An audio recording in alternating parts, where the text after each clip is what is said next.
Je remercie les uns et les autres, hein, et vraiment merci pour l'initiative. Ça fait partie de la mobilisation de l'intelligence citoyenne. Et on va pas tergiverser sur les questions de comité de panafricanisme, sauf qu'il faut être quand même responsable, quoi. Faut pas être dans le déni. Quand on a un problème, on règle le problème. On cherche pas des boucs émissaires, on n'invente pas des trucs, on tisse pas les liens, on n'a même pas des problèmes d'ancêtres, on a des problèmes de nation. Hein? Dans une question de nation, normalement, on parle pas d'ancêtres.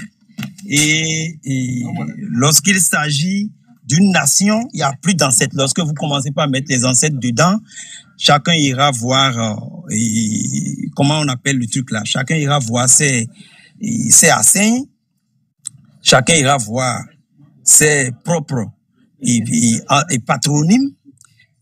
C'est déjà les confusions dans lesquelles on est. Et tout ça conduit à là où on est. Patrice Talon n'est pas tombé du ciel. Patrice Talon n'est pas tombé du ciel. Il est un aboutissement. Il est l'aboutissement d'un système qui a été là. Sauf que lui, il a eu sa méthode toxique. Il a eu sa méthode toxique de pouvoir gérer. Il a eu sa méthode toxique de pouvoir gérer le système. Et il n'a pas l'art comment on appelle, de la sournoiserie. Sinon, c'est l'aboutissement d'un truc quand les gens parlent de militaires travaillent pour nous les Béninois. Depuis quand est-ce que les militaires, dans un système d'État comme ce qu'on a, l'absence d'État, travaillent pour les Béninois? Les militaires n'ont jamais sauvé de tout. Moi, je suis né au Bénin à Cotonou. Les militaires n'ont jamais travaillé pour les Béninois. C'est du mensonge. Voilà un peu les confusions de la République. Les militaires, ils ont eu le truc là. Qui sait comment les militaires sont recrutés? Les militaires sont recrutés comment? Dans l'armée. Les trucs moi, j'ai été au recrutement militaire. Et quand j'ai été au recrutement militaire, on m'a demandé 150 000. Ah, si c'était Talon qui me donnait les 150 000, pourquoi il devait militaire? Donc, je vais respecter le peuple béninois. Non, on est dans la confusion. Les gens, on ne sait même pas comment les gens se retrouvent au poste. On ne sait pas comment les gens deviennent douaniers. On ne sait pas comment on fait pour devenir ministre. Qui fait le casting des ministres? Qui fait le casting des présidents de l'Assemblée? Qui dit que c'est toi qui dois être le président de l'Assemblée? Toutes ces tractations-là sont au noir et c'est lié à notre tradition, à nos coutumes, la compromission malsaine, les histoires de montagne d'arrière-scène, les histoires de couvent. Il y a eu balai.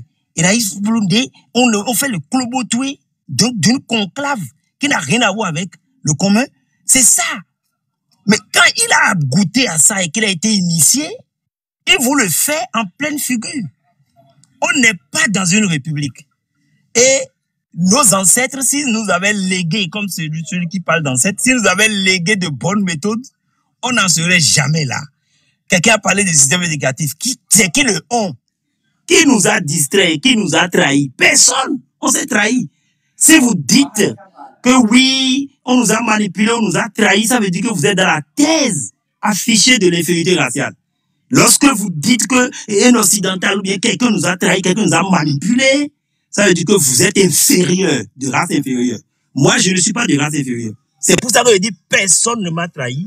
Personne n'a trahi mes ancêtres. Mes ancêtres ont été incompétents, tout simplement. Ils n'ont pas été sérieux envers eux-mêmes. Lorsque nous n'allons pas commencer par abandonner le débat d'irresponsables et vouloir chercher des boucs émissaires face à nos propres problèmes, aujourd'hui, ce qui se passe au Bénin, les gens voudraient bien dire que c'est la France. Oh, Talon, là, vous pensez que la France peut manipuler Talon? La France comprend combien de paix par jour? La France peut manipuler combien de vaudous au Bénin? La France a eu son Kénésigan. Le Bénin a plus des milliers de Kénésis que l'État béninois ne connaît jamais. La France a acheté un seul Kénési, le monde entier est en train de connaître ça. Nous sommes d'une structure qui ne marche pas avec l'État-nation. Et c'est ça, et les gens ont toujours dit, j'ai lu un livre de l'Université d'Agoué-Calavi qui parlait de la République du Bénin n'est pas une nation, c'est une multination ethnique. Et c'est ça, c'est là où on en est. C'est comme ça que les individus comme Patrice Talon émergent. Rapidement, vous avez vu, pour calmer les théories de 2021, il est allé à Boïcon. Il n'a pas dit à Abomey. Il est allé à Boïcon pour dire que le Nord ne prendra plus jamais le pouvoir. Moi, je ne suis pas du Nord, je ne suis pas non plus du Sud. Mais vous voyez, on utilise cette technique-là, c'est plus possible. Quelqu'un peut dire en France aujourd'hui, le Sud ne prendra pas le pouvoir. Ça n'existe pas, nous ne sommes pas dans une nation. Et ça, là, c'est la faute de nos ancêtres. C'est même ça qui est à la base de la colonisation. On nous a colonisés pourquoi? Parce que nous n'avons pas une méthode de convergence. Et c'est arrivé jusqu'à aujourd'hui. Même les vaudous du Bénin ne sont pas convergents. Chacun a son vaudou, chacun a ses pratiques. On ne va pas nous enseigner ça là. Et ce n'est pas lu dans les livres occidentaux. C'est des réalités, il faut faire face à soi-même. Au lieu de dire c'est qui le on parle de système éducatif. Quelle était la référence éducative au Bénin? On avait quel système éducatif dans les Dahomey? Où les gens du Nord et les gens du Dahomey là s'entendaient, alors que Porto-Novo est rentré dans Dahomey seulement dans les années 1900 et quelques, après la mort de Tofa. Porto-Novo n'était même pas dans les Dahomey. C'était une autre république. Carrément, si on va utiliser les termes contemporains. Il faut qu'on se dise les vérités. Pourquoi est-ce qu'on est à l'école francophone? On est à l'école francophone tout simplement parce qu'on n'avait pas un bon système éducatif. On n'avait pas de système éducatif, c'est labra palable, ton grand-père te parle, il sélectionne même l'enfant qui lui plaît pour lui transmettre le savoir. Et ça, c'est comme ça que l'école moderne fait. Non, on a des failles dans des trous. Personne ne nous a rien fait. La manière dont nos ancêtres ont été cohérents, c'est ça qu'on a hérité. Nous sommes le miroir. Et c'est de ça que je parle. On a des problèmes entre nous. Au lieu de nous focaliser, d'éveiller les consciences sur les problèmes, on nous disperse mentalement sur des histoires d'oligarchie. Ça n'a pas de sens. Qu'est-ce que l'oligarchie et les Français va venir chercher maintenant dans le fait qu'on a capturé Joël Aïvo, un procès titulaire sur un pont public qu'on a jeté en prison? C'est quoi la corrélation avec le franc CFA? C'est quoi la corrélation avec la France? C'est de ça que je parle. Aujourd'hui, maintenant, Kaby Seba n'a pas dit que lui va démissionner, qu'il dépend d'Africain pour s'occuper du Bénin. Est-ce que c'était ça le rôle d'un panafricain normalement? Non! Un panafricain ouvre les frontières, crée des usines, des usines qui s'étalent sur des frontières. Donc, ce qu'on est en train de dire, concentrons-nous sur ce qu'on a comme problème. Baptiste Talon le voit très bien. Il est l'épine aujourd'hui. Il a le vent en poupe. Mais il vient de quelque part. Yahya Boni a fait 10 ans. Yahya Boni ne connaissait pas Baptiste Talon. On n'a pas parlé de Baptiste Talon. Moi, j'étais sur les bancs. On m'a enseigné Baptiste Talon sur les bancs. On m'a dit, toi, tu es agronome. Ton boulot s'appelle Baptiste Talon. Tu ne pourras jamais produire du coton. Parce que Baptiste Talon est dans le système. Depuis les bancs, moi, depuis les années 2002, on m'a parlé de Baptiste Talon. Yahya Boni, là, je suis né avant lui. Il connaissait Baptiste Talon et pourtant c'est lui, il a fait chemin avec Baptiste Talon pendant 10 ans. C'est à qui la faute? Il n'a pas, Yahya Boni a le pouvoir suprême. Dieu fait mettre à genoux devant lui. Vous ne connaissez pas FTBE? Donc c'est une histoire d'individus, d'ethnie, une histoire locale. Et Baptiste Talon exploite ces failles de l'absence d'État, qui est la mère des mots. Mais si on est dans ça, et que les gens viennent faire de la dispersion sur 1000 sujets qui ne nous regardent pas, on veut parler du Niger, on n'a pas les mêmes problèmes avec le Nigérien au Bénin. On n'a pas les mêmes problèmes avec la Côte d'Ivoire, avec le Burkina. Non! On n'a pas les mêmes comportements, les côtiers ne sont pas pareils. Donc on a des problèmes spécifiques. On doit arriver à inciser, à clore nos problèmes. On doit s'affronter. Le Béninois n'a qu'un seul problème, c'est le Béninois. L'intérêt individuel et personnel, ouais, ancêtres, famille, patronyme, ça ne fait pas une république, ça fait la force de Baptiste Talon. Nous, on a été formés, normalement nous et vous, hein, on a été formés pour la nation et non pour les ancêtres. Moi, on m'a jamais enseigné un vaudou. J'ai fait près de 25 ans sur les bancs au Bénin. La première fois qu'on m'a enseigné le vaudou, c'était à l'université de Basel en Suisse. Et c'est un blanc qui a acheté ce vaudou-là où? Au Dahomey, pour venir faire cours sur comment pénétrer la civilisation africaine. Et le vaudou avec les huiles, tout. Le coq qu'on tue. On l'enseigne à mes collègues qui n'ont même pas mon niveau. Moi, j'étais déjà ingénieur agronome avant d'être là-bas. Ils sont venus de licence. Moi, j'ai fait 25 ans, j'ai fait passer 7 ans en faculté d'agronomie. On m'a jamais enseigné même la fétiche. C'est la faute à qui? Il n'y a pas les bas au Bénin. Il y a les bas à Godomé, il y a les bas de Agadja, il y a les bas de Dantokpa. Rien du tout. On dit que c'est les autres, l'oligarchie. Quel est le système éducatif? Quel système éducatif nous on avait à Kétou? Et c'est quoi le système éducatif de Béarvin? Donc, il faut qu'on s'entende sur nos failles. Si vous n'êtes pas organisé, les gens vont vous pulvériser. Vous êtes assis sur l'or, l'autre veut de l'or, et vous parlez d'ancêtres. Il va vous cramer, parce qu'il veut l'or pour faire tourner son train. Et c'est ça le problème qu'on a. On n'a pas le problème, autre problème. Quelqu'un parle de djihadisme. Le djihadisme, ça n'existe pas, le terrorisme n'existe pas. Personne ne manipule personne. C'est la production, c'est la suite de l'abandon des citoyens béninois. Je connais des étudiants de l'université Parakou qui sont des responsables du djihadisme qui tuent dans le parc. Comment quelqu'un fait l'université, aucun système ne l'a récupéré. Vous savez ce que c'est? Moi-même qui suis ici, là, j'ai fini toutes les études au Bénin, j'ai jamais été récupéré. Quand j'étais au second cycle, j'ai été 2 fois au concours militaire. Première fois, on m'a demandé 150 000 à la DST, là. Vous savez ce que ça veut dire? Maintenant, dans ça, là, si les militaires ne tirent pas, ils ne suivent pas les ordres, qui va les nommer colonels? Le Bénin n'a même pas un système d'avancement. Mais si les gens qui sont derrière là, s'ils ne respectent pas Talon, qui va leur donner, qui va leur donner de l'emploi? C'est l'emploi. Il y a des gens qui n'ont jamais travaillé, c'est grâce à des députés qui ont une fiche de paye. Le pays n'est pas organisé. Et ça, c'était les élites. Ils n'ont jamais pensé à la cause du pays. Après les histoires de Kérékou, là, ils ont tout mélangé, ils sont revenus avec des mots, des phrases. Et démocratie, après démocratie, on est tombé dans ce que vous appelez là. Et décentralisation. Vous avez vu la décentralisation? La femme la plus grande femme du Bénin, c'est la femme de l'Opara, 33 000 hectares. On a dit que c'est Dachao. Pour aller dans la femme de l'Opara, il faut passer par Parakou. Et on dit que décentralisation dit que c'est Dachao. Parakou même dit que la femme n'est pas de son territoire. Alors que c'est le colon français qu'il faut combattre, qui a créé cette femme-là dans les années 1900 et quelques. On n'a fait pas encore l'indépendance. Et qui nous a légué ça, c'est devenu femme d'État. 4 femmes d'État. Tout est au chaos. Le chenal de Dantokpa, c'est les colons qu'il faut combattre à qui ont conçu ça. Sinon, Cotonou n'existe pas. Cotonou, c'est à peine 20 km². Ils ont creusé le chenal là, c'est passé à 79 km². Jusqu'à aujourd'hui, on a dépensé près de 12 000 fois le budget que les Français ont utilisé pour faire le chenal. On n'a jamais fait de chenal au Bénin. Mais on est dans quoi? C'est les chiffres. C'est de ça qu'on ne parle pas dans les partis politiques. Ils n'ont pas de programme. Ils n'ont même pas expliqué ce que c'est que déboulonner un aéroport à Tourou pour venir construire un aérodrome à Kadjaou de quartier, un aérodrome d'une famille. C'est ça. Ils n'expliquent pas. Ils veulent tous de postes et de salaires pour améliorer, crépir les murs. Ça, c'est la faute de qui? Du franc CFA ou bien des Français? Nous sommes des malades contre nous-mêmes. Et c'est le problème que Patrice Talon exploite. On dit, ouais, les gens n'ont pas de vertu. C'est Patrice Talon qui écrit toutes les lois. C'est lui qui écrit toutes les lois. Toutes les lois. Parce que c'est la dispersion de penser que c'est les autres qui n'est pas le seul. Le système est fait de telle manière que on ne respecte que celui qui a l'argent parce que l'État est absent. L'État n'a pas créé le patriotisme.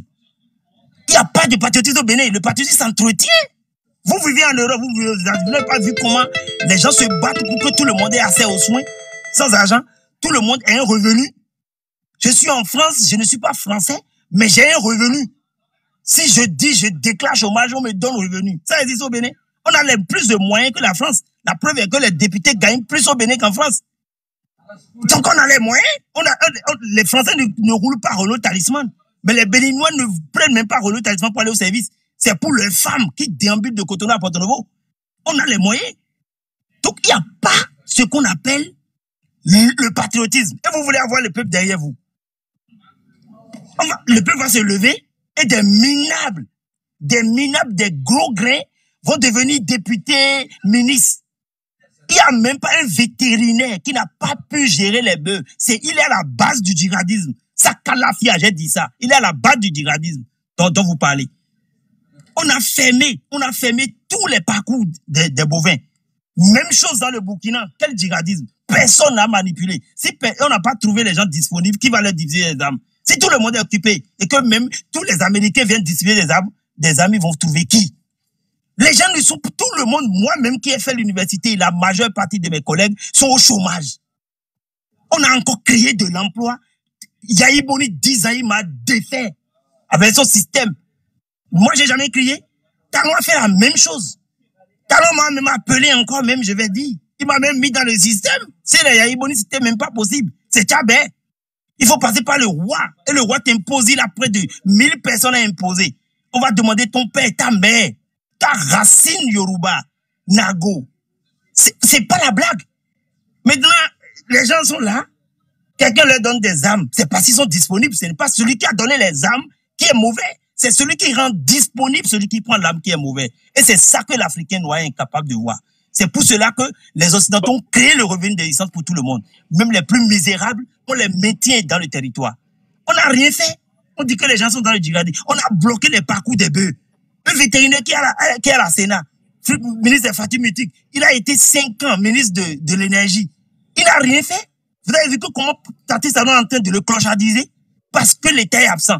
Il n'est même pas capable de compter un cheptel. Et c'est lui qui gère les humains. C'est lui qui gère les élections.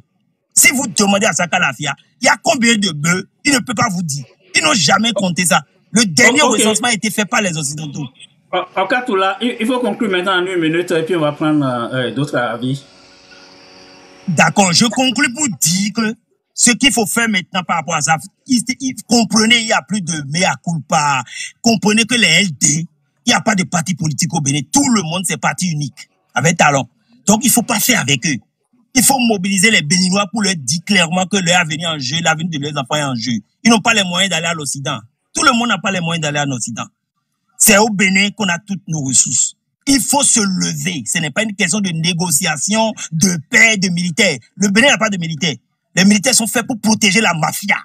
Les militaires béninois sont là pour protéger la mafia. Parce que c'est la mafia qui les paye. C'est pas le peuple béninois qui les paye. Il n'y a pas de patriotisme en culture. L'État béninois ne reconnaît pas le patriotisme. L'État béninois actuellement n'existe pas. Comment ça va reconnaître le patriotisme? Donc, il faut amener les citoyens à prendre leurs responsabilités. À dire, c'est ça, c'est une jungle, c'est une mégafaune. Alors, battons-nous. Et dans cette bataille, on peut citer les noms comme Azanaï, puisqu'il le dit déjà. Madame Zanou dit pour elle, et il y a Guédou dit pour lui, et il y a Korogone qui dit pour lui. Ça veut dire qu'il y a des leaders, références des pôles. Kémy Seba aussi, c'est un pôle. Et Madame Georgia vient de parler, c'est des pôles. Et on dit, mais suivez ces gens-là, ils n'ont qu'à s'entendre là-bas. Maintenant, levez-vous. Si vous vous mettez devant pour dire au peuple de se lever, ils vont vous suivre. Alors que vous n'allez jamais venir au front. Donc, il vaut mieux laisser les gens faire la voirie. Talon, là, c'est une voirie, c'est une poubelle qu'il faut balayer du pays. Il n'y a pas de négociation à faire avec Talon. Ça...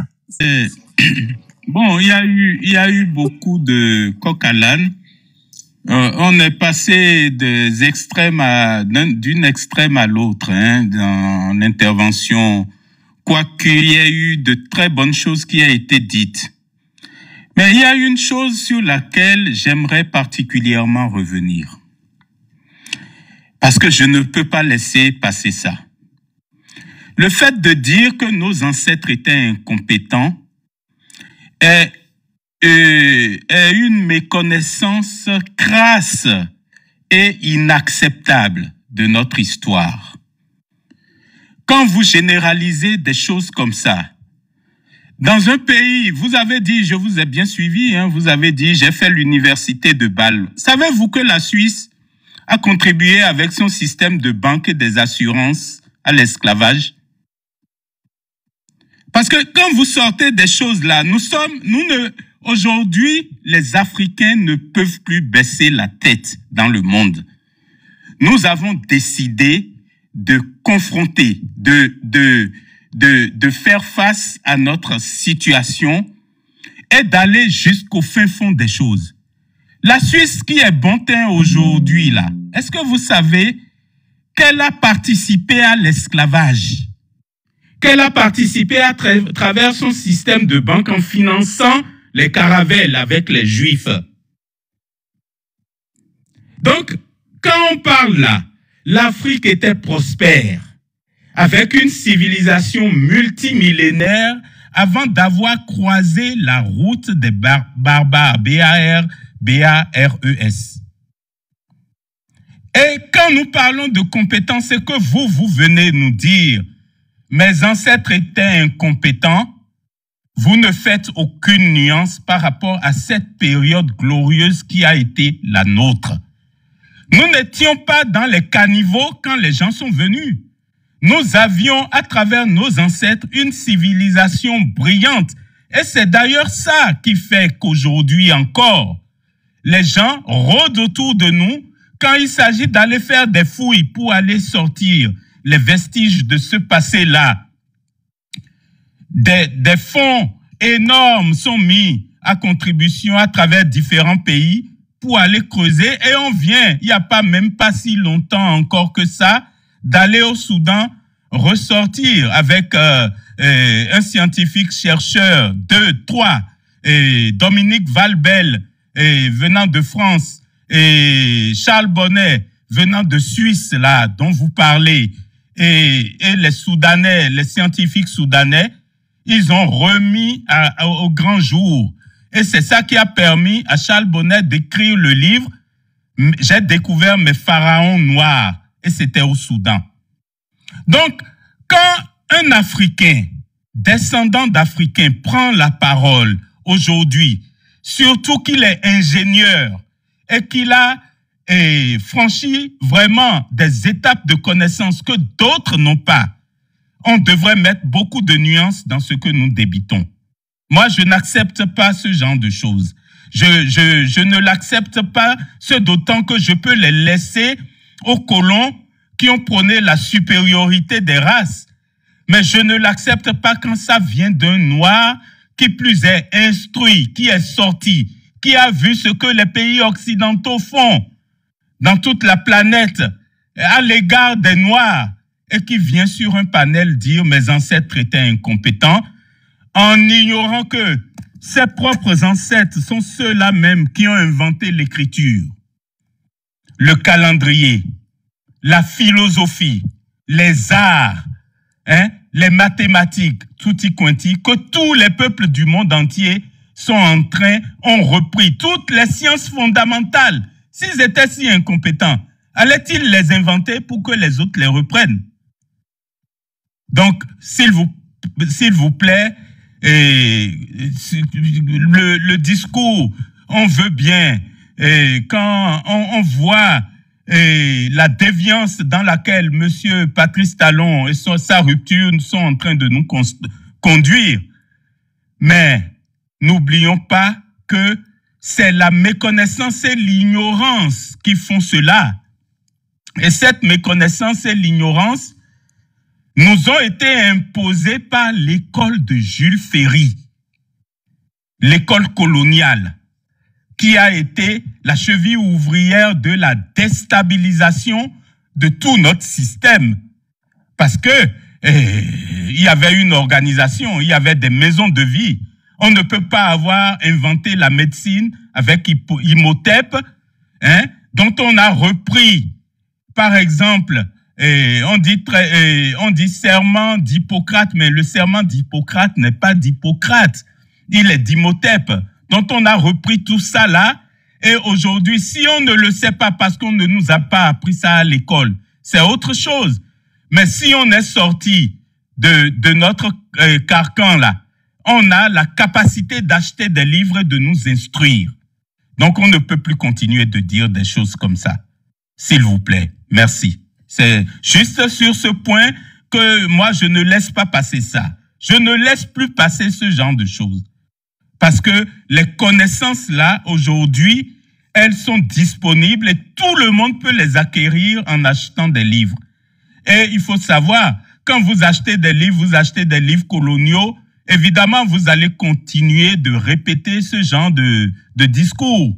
Mais si vous allez chez les scientifiques et les érudits qui ont construit, vous voyez, il y a eu la conférence du Caire depuis 1974.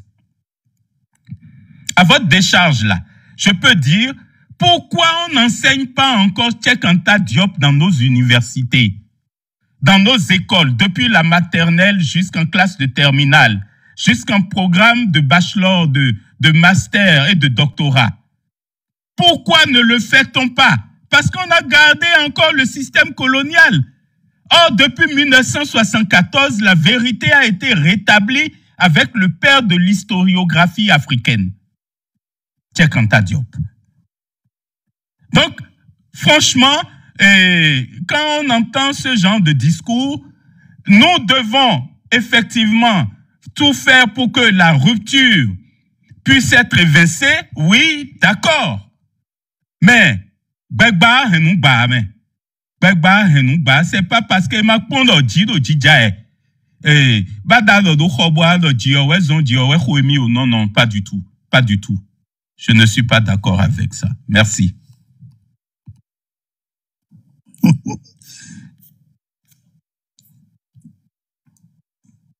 Ah.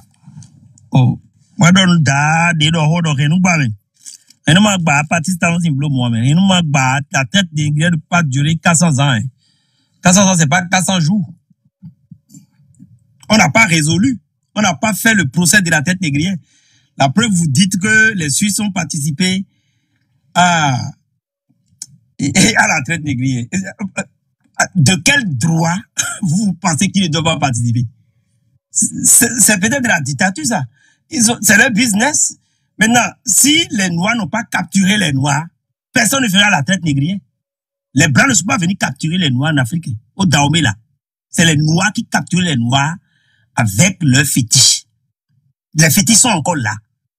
C'est pour ça que la France a attaqué les fétiches d'abord avant de s'installer. C'est ça qu'ils ont appelé pillage là. C'est des trophées de guerre. Mais la partie la plus cruelle de la traite négrière, ce n'est pas le transport transatlantique. C'est la capture par les Dahoméens avec les fétiches et les pays. Les fétiches et les pays là, c'est l'Académie d'Allemagne qui a envoyé ça au Bénin. Les captures là, les migrants qui découpaient les têtes là, c'est l'Académie de Suisse. Moi, j'ai une question. On s'accroche. Non, attendez. Je finis rapidement. Non. C'est pas le sujet. Moi, je suis pas dans la littérature. Moi, je suis pas dans la gloire du passé. Je suis pas dans la gloire. Moi, je vous parle. Non. Monsieur, s'il vous plaît. Le pape Nicolas V. Vous parlez de pape. Je vous en prie. Répondez-moi. Parlez-moi de l'esclavage. L'esclavage Bartholomé de Las Casas, c'est un Béninois. Vous parlez de qui? Vous parlez de, il est d'Abomey. Bartholomé de Las Casas. Est-ce qu'il est Béninois? Ou de Dassa? Ou il est d'où? Il est d'Abomey. S'il n'est pas du Bénin, du Dahomey là, je ne parle pas de ça. Moi, je parle des Dahomey. Moi, je parle de la traite négrière au Dahomey. Non. Vous ne pouvez pas dissocier. Oui, les amis. Oui, doyen sauvegarde. Ok, comme ça. Oui, monsieur Okatula. Comme c'est pas le sujet du jour, on est sorti totalement du sujet. Voilà. Peut-être on va reposer ce problème une autre fois où on aura le temps d'y consacrer énormément et en parler. Donc on est sorti totalement du sujet. Merci monsieur Jules, parce que là on n'a pas fait le procès de la traite négrière en Afrique. C'est pour ça que allons continuer de capturer tous les bébés qui ont été tués au CNHU là. C'est les Français qui ont fait ça. Pour faire les gris. Monsieur Okatula, on va laisser ce débat. Oui. On va laisser ce débat là, on va en revenir un autre jour. Ok, donc merci beaucoup. Il y a je pense, Guy Chafa ne veut pas prendre la parole apparemment parce que j'ai essayé plusieurs fois, il n'était pas là. Donc, moi je vais mettre fin au live comme ça aujourd'hui parce que j'ai un autre engagement après. Quand même, on a fait plus de 5 heures ensemble. Donc, on va voir la semaine prochaine. Et puis mon micro ne fonctionne pas bien aussi. Il faut que tout ça là, ça me met mal à l'aise, le fait que ça crache pas un moment. Donc, on va trouver un autre moment. D'ici là, peut-être les démocrates vont se prononcer officiellement par rapport à ce débat sur l'accord de gouvernance. Donc, on aura plus d'informations parce que on en a parlé, mais de façon, on n'a pas encore l'information de la source. Mais il y a une réunion pendant laquelle ils en ont parlé et puis la tendance est d'aller vers cet accord-là. Et donc, c'est sur cette base-là que nous, on a fait notre débat de ce soir. Donc, je voulais remercier tous ceux qui ont participé, ceux qui ont donné des cadeaux tout au long de la soirée. Donc, juste pour... je sais pas si Georges, tu as en quelques secondes encore quelques mots à dire et puis après, je vais pouvoir mettre fin au live. Oui, bien sûr, monsieur Biafrika. Merci beaucoup pour ce live. Oui, j'avais pas mal de choses à dire parce que c'est triste de vouloir laisser le système, les systèmes qui maintiennent certaines personnes en place parce que là, quand ça va dégénérer, on nous dira il faut écrire aux institutions internationales. Quand notre pays, par exemple, va stocker les déchets environnementaux, on va nous dire il faut aller devant la Cour internationale de justice, il faut aller devant tel concours, il faut aller faire ci, il faut aller faire ça. Mais quand on dit écoutez, nous avons des problèmes à régler, on dit oui, on n'a pas de problème avec les autres, c'est nous seuls. Actuellement, notre pays a des problèmes avec tous les pays qui l'entourent. On a même des frontières qui sont encore fermées. Et aujourd'hui, encore, le président Tiani est sorti. Je vous assure, les années, je crois, 2008, entre 2008 et 2010, nous avons eu des problèmes avec l'île de l'été. C'est pas, ça ne regarde pas les Blancs, c'est entre Noirs africains. Nous, ils se sont retrouvés devant la Cour internationale de justice. Et c'est des accords qui ont été, pardon, c'est des accords qui ont été signés depuis les années 1900 et quelques, les Trudeau, les quoi. C'est ça, on les a sortis. Eux-mêmes, ils étaient choqués. Oui, nous avons des problèmes internes. Oui, nous avons aussi des problèmes internationaux. Et les deux vont de pair. C'est de l'obscurantisme pur que d'exclure la politique internationale et de dire que c'est seulement la politique interne qui fait la chose. Il n'y a pas l'une sans l'autre. Et ceux qui courent derrière des accords, qui veulent maintenir sûrement des accords coloniaux sur place, ce n'est pas pour rien. Je préfère ne pas continuer ce débat parce que je trouve que bon, là, on a trop à dire, on a trop à dire sur ce point. Mais pour revenir sur les démocrates, je dirais effectivement que la base est ratée et je suis à 100% d'accord avec Okatsula sur ce point. La base est totalement ratée. Je n'ai jamais cru en cette opposition à laquelle on veut nous faire croire. On veut nous faire croire que ouais, ils sont en train de lutter, les démocrates, les quoi. Je l'ai toujours dit. Sans idéologie, sans valeur, les principes seulement, c'est faussé. C'est faussé, l'État est complètement absent sur ce point. Donc, ils ne vont pas nous dire qu'ils sont en train de faire lutte, quoi. Ils vont tourner en rond là. Un Soji nous va encore sortir. Cet accord sera signé et on va continuer. Et de plus en plus, voilà quoi, le pays tombe. Là, nous sommes beaucoup plus proches maintenant du Togo. Déjà, même quand on me parlait déjà des élections où il faut passer par des députés ici et ça, c'était déjà un peu comme si nous sommes passés à un régime parlementaire, alors que notre constitution ne parle pas de régime parlementaire. Nous sommes bel et bien dans un régime démocratique. Et là, je ne comprends pas cette manipulation, mais c'est clair quand même qu'on est en train de nous manipuler. C'est clair quand même qu'on ne veut pas, comme on a apporté un changement radical à tout. Je ne sais même pas de quel changement on parle. Tout est raté, c'est du fiasco sur toute la ligne. Mensonge après mensonge et propagande après propagande. Et je suis entièrement d'accord que ce système, c'est du fiasco. Il faut les dégager, il faut faire ci. Mais il ne s'agit pas seulement de venir crier, oui, il faut les dégager, il faut les dégager. Allons-y ensemble. Ou alors taisons-nous. C'est un peu ce que moi je dis toujours. Ceux-là qui savent qu'ils ont l'audience, ceux-là qui savent que oui, eux, ils peuvent aujourd'hui sortir au Bénin, par exemple, et dire, les gars, écoutez, c'est gâté, on doit le faire. On sait tout ce qui sait. Tout le monde sait qu'il faut faire une lutte là.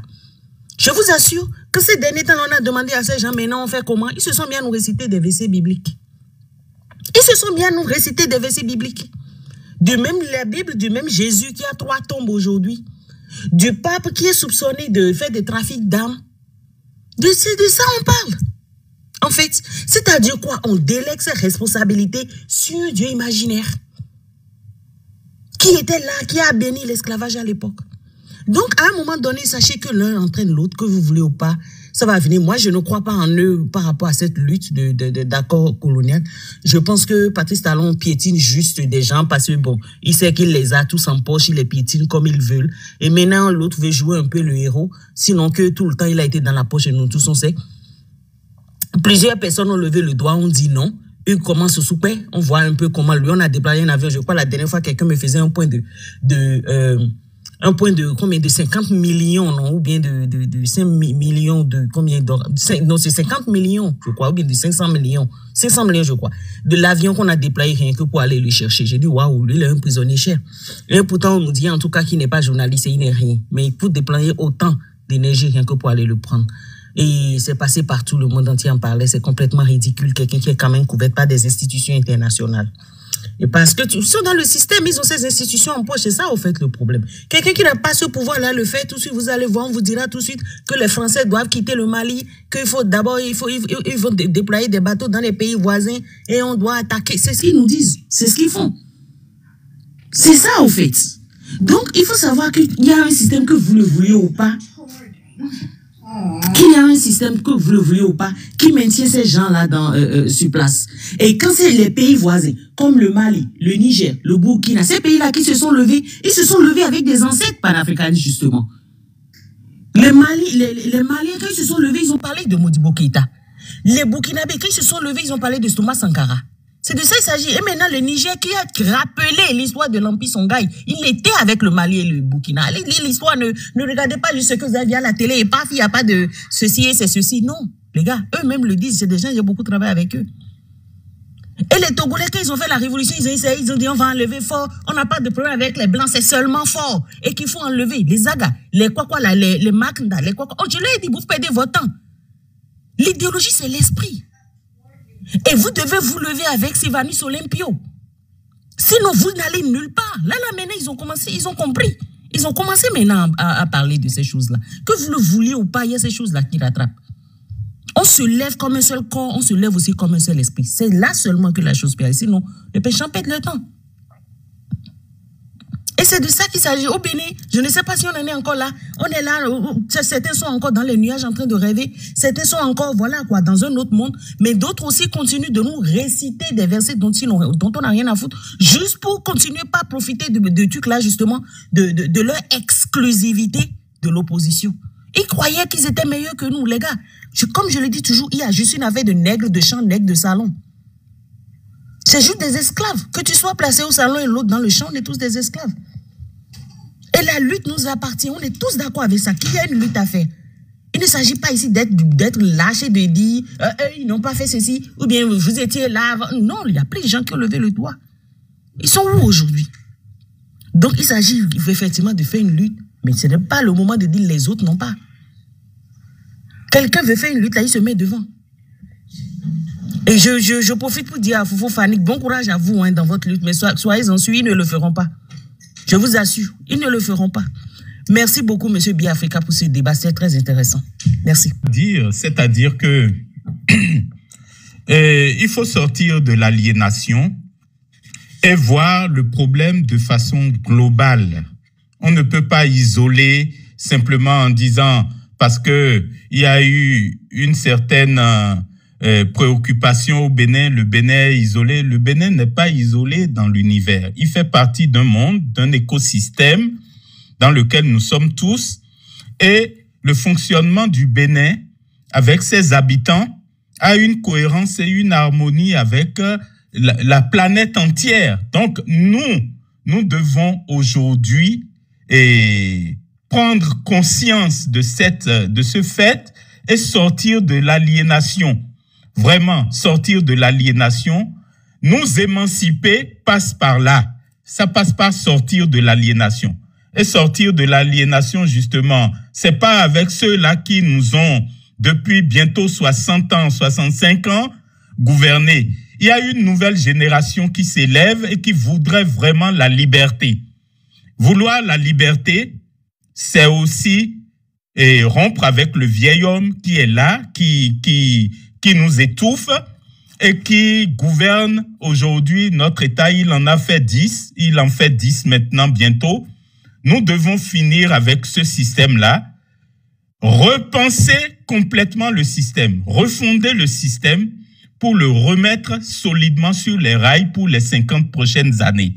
Et ça, c'est extrêmement utile pour nous de le faire. Et quoi qu'il nous en coûte, nous devons le faire.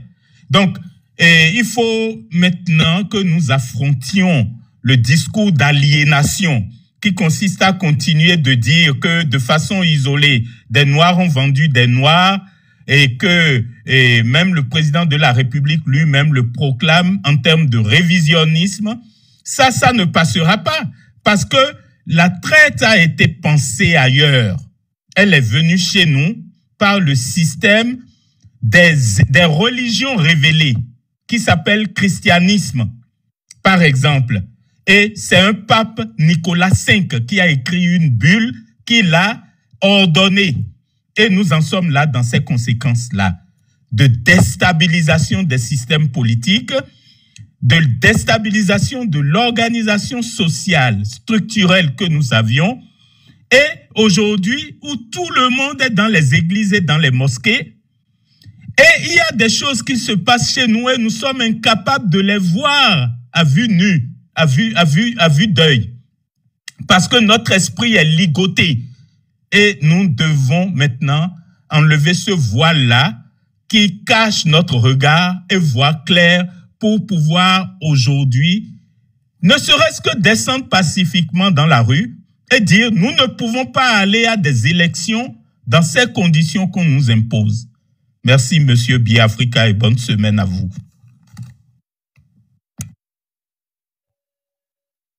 Ok, merci beaucoup. Je vais vous laisser descendre tranquillement. Désolé parce que mon micro ne fonctionnait pas bien. Donc ça. Biafrika, je peux placer un petit mot là. C'était désagréable pour moi aussi. Oui, allez-y, il faut Fanny que vous pouvez dire quelques mots, oui. Je vous ai dit que la situation dans laquelle nous sommes là maintenant, c'est seulement l'union de tout le peuple qui va pouvoir régler ce problème. Et je crois que, bon, tout et chacun comprend déjà la situation de cette manipulation d'Adigmansrego qui veut nous diviser pour pouvoir régner. Donc, nous allons lui empêcher ça par notre union. Et après, quand tout ça là sera mis en ordre, nous allons régler ce problème entre nous après.